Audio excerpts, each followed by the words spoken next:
What's going on, Lions fans? Welcome back to the Den, Detroit Den 313 with Steve. Before I get into my conversation, my topic today, I just want to say real quick that I know it's a quiet time for Detroit Lions football. I know there's really not a whole lot going on. It's quiet. Kind of the calm before the storm before training camp kicks off here in about 2 weeks. 2 weeks from today exactly is when the vets report, July 23rd. But for those of you who are season ticket holders, at 10 o'clock today, I don't know if this video will be up by then. You guys can purchase tickets to the practices that the Lions have opened up for season ticket holders. That's at 10 o'clock. Hopefully, if this video gets out a little late, hopefully you guys still have time to do it. And also, like I said, quiet time for the Detroit Lions. But I will say that one of my favorite videos that I've done as of recently was the Mitchell Agude video that I talked about just a few days ago. And that video, that episode that I did came from a comment that someone had left, and I gave them a shout out. I can't remember the name, Lions, some blood 313, something like that. I gave them a shout out, and that came from a fan or someone who commented on the show. So if you guys have something that's interesting, I look into it. I see if it's worth having a conversation about. I don't talk about things that don't interest me. There's things that I know happen with the Detroit Lions that either I'm off on the timing and it's already been talked about by 13 other podcasts that you guys probably watch, which is fine. But I talk about stuff that interests me that I want to talk about. And when I see comments, if there's something I'm not aware of, or if there's something going on with the player or a situation that, his story or something like Mitchell Agude, I dive in and I look into that stuff. So if you guys have anything, leave it in the comments. And trust me, I have about 5, 6, just looking at my notes, I have about 5 or 6 episodes I'm working on. So there's things I could talk about, but if it's something more interesting, I would rather dive into that. But let's get into what I'm talking about today. Our guy, our beloved Aiden Hutchinson, hometown kid, was interviewed by ESPN recently. I don't know exactly when. And he was talking about the season expectations. And it got me excited. It got me ready for football. And that's hard to do because I literally have a countdown on my phone for when I'm going on vacation and when the Lions open up against the Rams on Sunday night.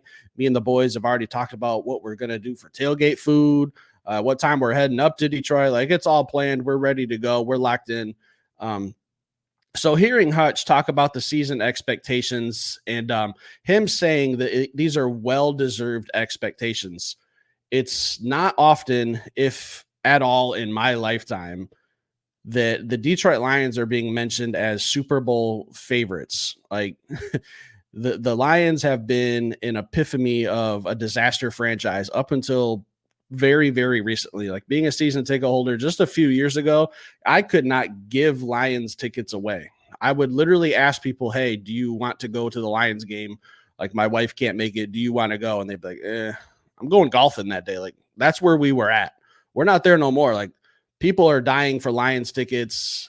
These well-deserved expectations come from pretty much Sheila Ford, Hamp, all the way down, Chris Spielman, Dan Campbell, Brad Holmes, the players, most importantly, the guys on the field who are performing and executing and providing us with this great entertainment and this great football.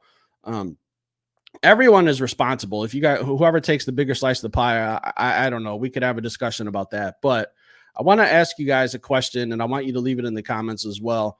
The term Super Bowl or bust is a very, very sensitive term. I feel like for the Detroit Lions, it's I'm a diehard fan. That's why I do this. I love talking football. If there's one thing I wake up and I look forward to doing, it's talking Detroit Lions football. I obviously want that Super Bowl. I want that parade down Woodward just as much as everyone else who's a Detroit Lions fans. We've been through it all. Super Bowl or bust is a very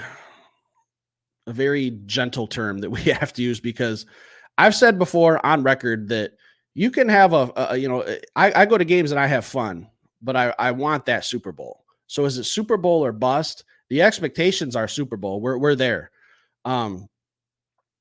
How do you guys feel about that term? Leave it in the comments. And I'm going to talk some more about Aiden Hutchinson and some stuff that he said, how it's going to come down to everyone being 100% committed, from the workouts to the nutrition, to the practices, to the mindset. Like, all hands are on deck for this Lions run that we're getting ready to go on here in just a few weeks. Like, we're there. It's all hands on deck. It's now or never. Like, I won't say now or never, but the window is open. The window for this Detroit Lions Super Bowl is open. How long it'll stay open, I'm hoping we go on like one of those Patriots dynasty type runs where we win 6 Super Bowls in, what is it, like 20 some years? Like, that would be phenomenal. Your boy can ride off into the sunset knowing that I got one of them Super Bowls at least. 6 would be absolutely amazing within that span. It's starting this year. This is year one of those expectations, in my opinion. Like last year, the expectation was, hey, let's just see if the Lions can win the division for the first time in 30 years. Let's see if they can get that monkey off their back and win that home playoff game. That's gone. That's out the window. Check that box off. It's been completed. Now you take that expectation and you elevate it. We got to one half of football away from the Super Bowl. The whole enchilada, as Dan Campbell calls it. We were one half away. We were a young team. We weren't as experienced in those type of moments like the San Francisco 49ers were, that have been to a Super Bowl very recently. And I feel like that was the point where the Detroit Lions had to learn how to lose a big game. And that's where it was. And I feel like 40 years from now, when ESPN, if they're still doing 30 for 30s, that moment in that NFC Championship game, that second half, is what's going to be probably the opening scene. Like, that's where the Detroit Lions lost a big game. They weren't supposed to be there. Now we go forward. Now we move on from that moment and we build off of it. We learned how to lose a big game. We learn from it and we go learn how to win a big game. That's how I feel about that. It sucks. Trust me, guys. Doing podcasts and knowing that I have to talk about certain things after that NFC Championship game, I did not want to talk football for like 3 or 4 days. My wife kept saying, hey, are you going to go upstairs and into the office and do some talking? I said, I don't want to. There's nothing I want to talk about that NFC Championship game, but I had to. Now we've moved on. We're ready for the 2024 season. There's expectations. When I look at this Detroit Lions roster, we have been talked about all offseason as having one of the most complete rosters in the NFL, and I agree. We're in the conversation with a handful of other teams. You can't get to the Super Bowl like we're talking about today without having a roster that is built from top to bottom, and we say it all the time here, like, with training camp coming up, we're going to be cutting some guys that will go to other teams and contribute, whether that's as starters or on their practice squad that eventually come up. Like guys like Kendall Vildor, like those practice squad guys, they can make rosters if injuries happen. Where is the positional weakness on the Detroit Lions? I truly don't think we have a quote unquote weakness.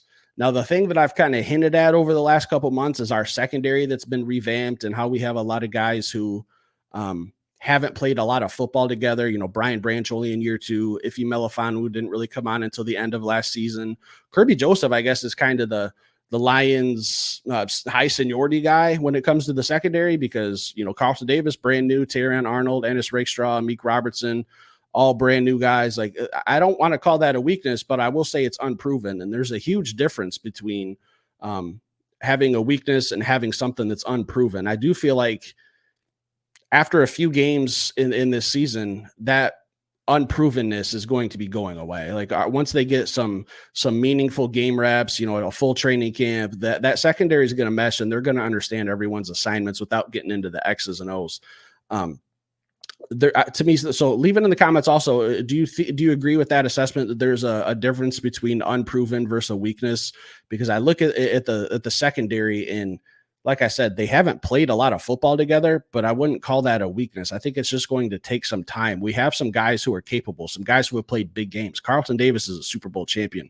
Terrion Arnold's coming from the University of Alabama. All they do is put guys in the NFL since Nick Saban was there. Like 15 years solid of Alabama football players coming to the NFL, steady in waves, like not just 1 or 2 guys. We're talking like 8 or 9 a year. Like it's a program that was run very efficiently, and we obviously keep going to that well and digging into it.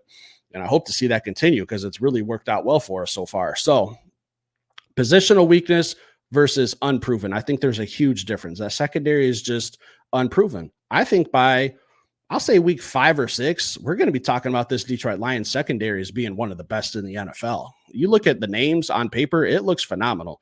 I trust Aaron Glenn to get that secondary absolutely locking down people. That's what I truly, truly believe. Um, so today I'm going to close with this, and I was kind of saving this is kind of like my ace up my sleeve that I've been kind of holding on to. But I was driving to the gym this morning, and I listened to 97 Won the Ticket. I love the morning show. I love John Jansen. I love hearing the opinions of someone who's played collegiately and in the NFL. He said something that really, really sat with me in a positive way when he was talking about this exact topic with Aiden Hutchinson in his ESPN interview. John Jansen said, the Detroit Lions have to stop being afraid to be good. And I said, damn, that might not sound like much, but that was like deep for me. I sat there for a second and I was thinking, what does that truly, truly mean in my opinion? I feel like a lot of us, like I said, have gone through that trauma of negative Lions experiences, like the 0-16 season back in 2008. All the heartbreaking losses, the Thursday Hail Mary, the Thanksgiving games, all the heartbreaking losses. Like we've been through it all. That trauma still sits there. That SOL mindset is still trapped in some people's minds. I hope to see that it finally goes away, but I don't know that it ever will. So what does it mean to me to don't be afraid to be good? Like we can sit here and talk about what the expectations are like we are today. And it doesn't have to be a negative thing. Like it's not cocky. It's not arrogance that the Detroit Lions are Super Bowl favorites. We're there for a reason. Like we've suffered. We've taken our lumps for however long you've been a Lions fan up until recently. Like times have changed, guys. We're Super Bowl contenders. That's all there is to it. So I loved when John Jansen said that. It kind of stuck with me. Let me know how you guys feel about that as well. Leave some comments down below. Hit that like button, guys, and I'll be back later with another show.